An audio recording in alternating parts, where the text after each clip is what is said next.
Sahabat Suara Tapian, kami ada di ruang Ketua STT IKSM Santosa AC, Bapak Dr. Binsar Huta Barat. Beliau dulu dosen saya, dan kami sering diskusi. Dulu kami juga pernah sama-sama berkecimpung di media tabloid Reformata. Saya akan tanya banyak hal, terutama akreditasi di STT. Karena beliau berkecimpung di pendidikan Kristen ini sudah lama. Shalom Pak Binsar. Shalom Pak.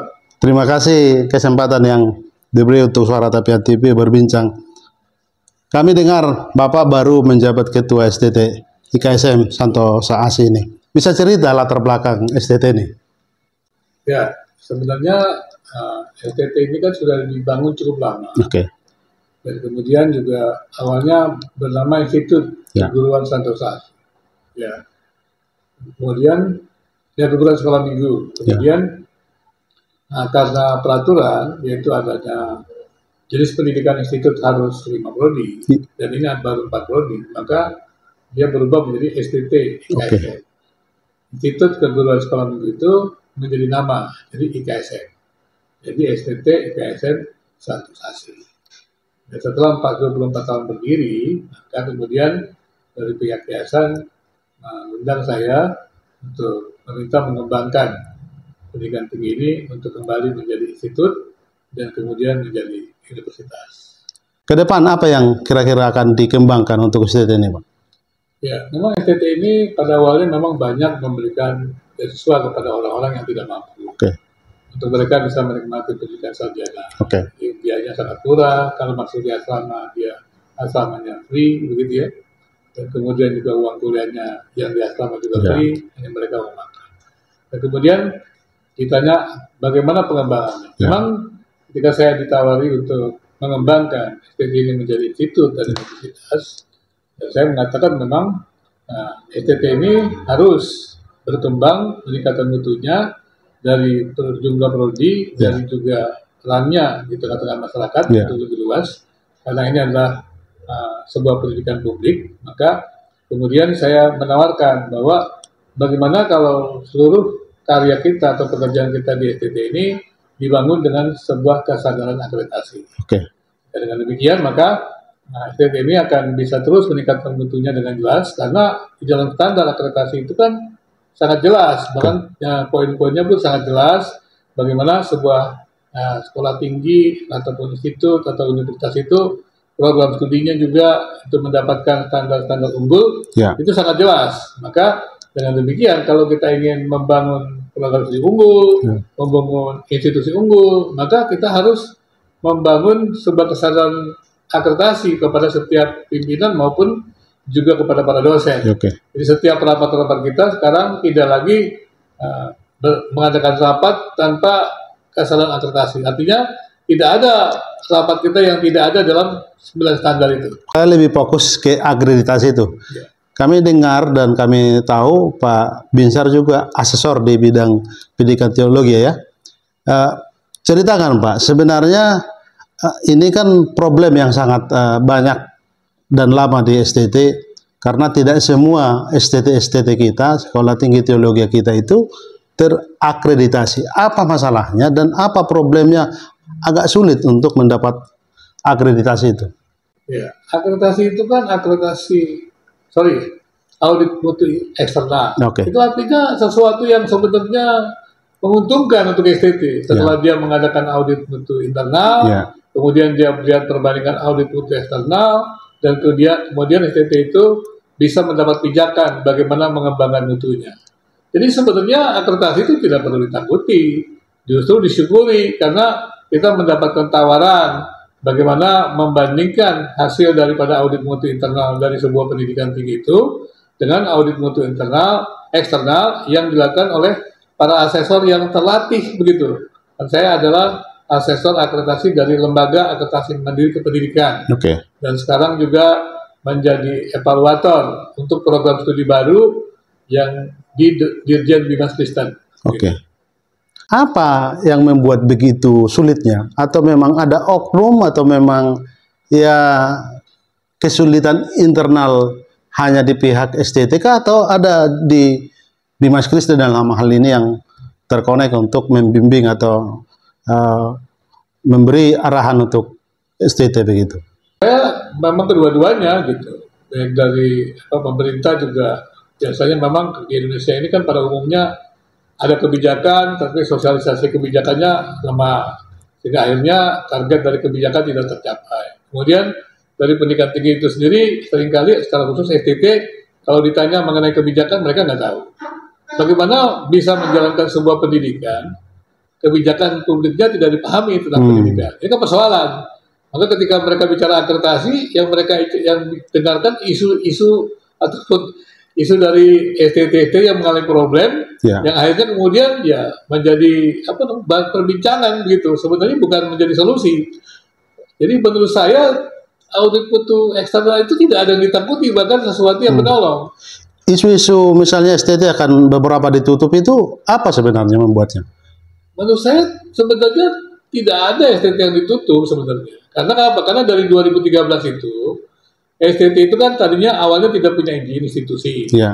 Jadi kemudian diberikan izin institusi. Karena tanpa izin institusi tidak dapat mengajukan akreditasi program studi. Nah kemudian harusnya kan setelah itu pendirian program studi institusi harus juga dengan program studi terakreditasi minimum.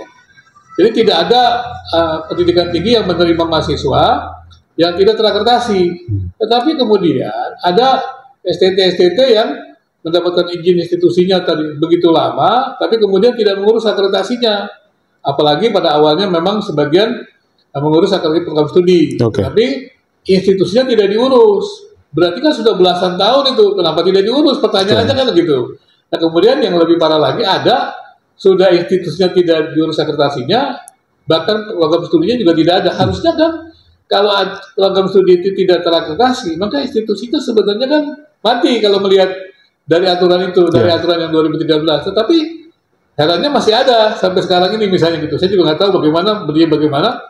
Harusnya kalau dia ada program studi, yang kemudian kan berarti kan dia bisa mengurus institusi. Nah, pertanyaannya kemudian kenapa dia tidak mengurus izin institusi? Dan kemudian kalau tidak mengurus izin institusi dicabut. Persoalannya adalah ya memang menurut saya STT itu tidak mengurus izin institusi. Nah, kenapa seperti itu ya? Ya pasti ada keuntungan-keuntungan yang mereka dapatkan. Kalau dikatakan kesusahan-kesusahan, saya juga tidak yakin. Karena pasti kalau ada kesusahan kan pasti dia tutup. Tapi kalau ada keuntungan-keuntungan kan dia bingung antara tutup tidak tutup kan. Nah kemudian kebijakan ini kan sebenarnya menertibkan. Jadi bukan menutup STT yang tidak terakreditasi, tapi memang menutup STT memang tidak mau mengurus akreditasi, atau memang itu apakah ada keuntungan tertentu ketika dia tidak menutup gitu kan. Nah atau memang keduanya adalah dia memang tidak mau sama sekali peduli dengan akreditasi institusi. Jadi kenapa dibiarkan dia ada, itu kan bisa membahayakan, artinya ada banyak orang bisa masuk ke tempat itu. Padahal sekali lagi dalam peraturan-peraturan yang saat ini ada kan tidak boleh ada pendidikan tinggi yang menerima mahasiswa untuk institusi atau program studinya tidak terakreditasi. Apa positif dan negatifnya memang diakreditasi? Karena kita melihat secara kasat mata kalau STT diakreditasi barangkali secara dampak ekonomi ya saya sebut, ya mungkin orang tertarik mendaftar ke STT itu karena diakreditasi. Lalu mungkin dianggap dalam tanda kutip ya lebih berkualitas. Padahal kita bisa pertanyakan juga mutu kualitas lulusannya. Apa yang bisa kita dengar dari ini Pak? Ya memang akreditasi itu kan melindungi masyarakat sebenarnya. Kalau rakyat untuk tidak memilih sebuah pendidikan yang tidak bermutu. Jadi ketika diumumkan akreditasi, maka masyarakat tahu mana pendidikan yang bermutu dan yang tidak bermutu. Maka itu mengurus akreditasi sebenarnya berdampak positif untuk STT. Kemudian kalau sampai dia tidak mengurus akreditasi, tapi tetap menerima mahasiswa dan tetap aktif, ada apa gerangan? Gitu. Tapi bagaimana STT misalnya sudah puluhan tahun, bahkan saya tahu ada STT yang sudah hampir 50 tahun berdiri, sampai sekarang belum terakreditasi begitu. Itu pertanyaan saya adalah tadi, kenapa gitu? Ada apa begitu? Padahal mengurus akreditasi kan tidak ada susahnya. asalkan mereka menyelenggarakan pendidikan tinggi dengan baik, mereka laporkan apa adanya, menurut saya tidak ada masalah. Atau jangan-jangan ada oknum yang memelihara ini agar si oknum ini bisa mengeruk keuntungan pribadi begitu. Saya bingung adalah mengapa ada STT belasan tahun tidak terakreditasi, tapi bisa menerima murid atau bisa menerima mahasiswa. Ada apa? Kemudian dia bisa lulus. Kan pasti lulusnya bukan di tempat itu kan? Iya. Di tempat lain. Kalau di tempat lain kan sudah bisa kita duga kan? Berarti ada biaya yang harus dikeluarkan oleh mahasiswanya dan ada biaya yang didapatkan oleh sekolah itu kan. Nah kalau mungkin dia pikir, maafkan saya, mungkin dia pikir tidak terakreditasi juga menguntungkan, apa yang diakreditasi? Mungkin dia pikir begitu. Dan ini kan berbahaya, kasihan rakyat. Sebagai Ketua STT Pak Binsar, Bapak sudah lama berkecimpung di pendidikan, terutama pendidikan Kristen. Kita kan terus dinamis berkembang. Era ini tuh kan maju. Semua digital sekarang. Orang bersaing atau berperang sekarang di digital. Siapa yang tidak bisa berkontribusi atau memberi dampak positif di digital, dia tidak berpengaruh apa-apa begitu. Hubungannya dengan era sekarang, bagaimana STT yang selalu kita berkutat dengan ya teologi yang tidak berkembang, padahal era ini kan berkembang begitu. Sebenarnya sekarang ini pendidikan itu harus fleksibel. Saya setuju itu, karena sekarang ini kan kemajuan teknologi kan membuat kita bisa belajar dengan berbagai cara. Ini katakan hybrid. Jadi tidak lagi menjadi jaminan bahwa onsite atau offline itu cara belajar yang paling maksimal. Ya nggak lagi, karena berbagai pengetahuan yang beragam itu kan bisa diajarkan dalam berbagai cara. Pembelajaran online juga kita sudah rasakan ketika COVID begitu juga berdampak begitu, meskipun banyak yang gagal begitu. Jadi persoalan teknologi memang harus menjadi sesuatu yang kita bahkan bukan hanya dipikirkan, itu diterapkan baik-baik dan terus dikembangkan. Kalau kita menerapkan pembelajaran menggunakan teknologi, itu akan membuat cerdas begitu banyak orang. Coba bayangkan, kalau semua orang harus sekolah secara online, bagaimana dengan Indonesia yang begitu banyak di daerah-daerah terpencil tersebut? Bagaimana biayanya di daerah-daerah terkecil itu mesti datang ke kota-kota besar? Sekolah-sekolah yang terakreditasi. Coba lihat, sekolah-sekolah yang terakreditasi itu kan di kota-kota besar.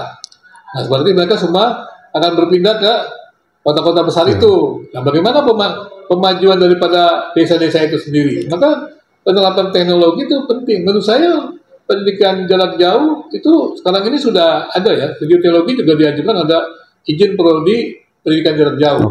Bukan hanya kelas jauh yang dicabut, tetapi juga ada pengajuan izin pendidikan jarak jauh. Dan saya pikir ini penting sekali kan penggunaan teknologi. Jadi apalagi pembelajaran teologi ya yang lebih banyak kepada konseptualnya. Kenapa tidak menerobos dengan berbagai cara kepada berbagai tempat, gereja-gereja di daerah-daerah yang bisa mengakses pendidikan dengan baik, mengakses perkuliahan-perkuliahan dengan baik.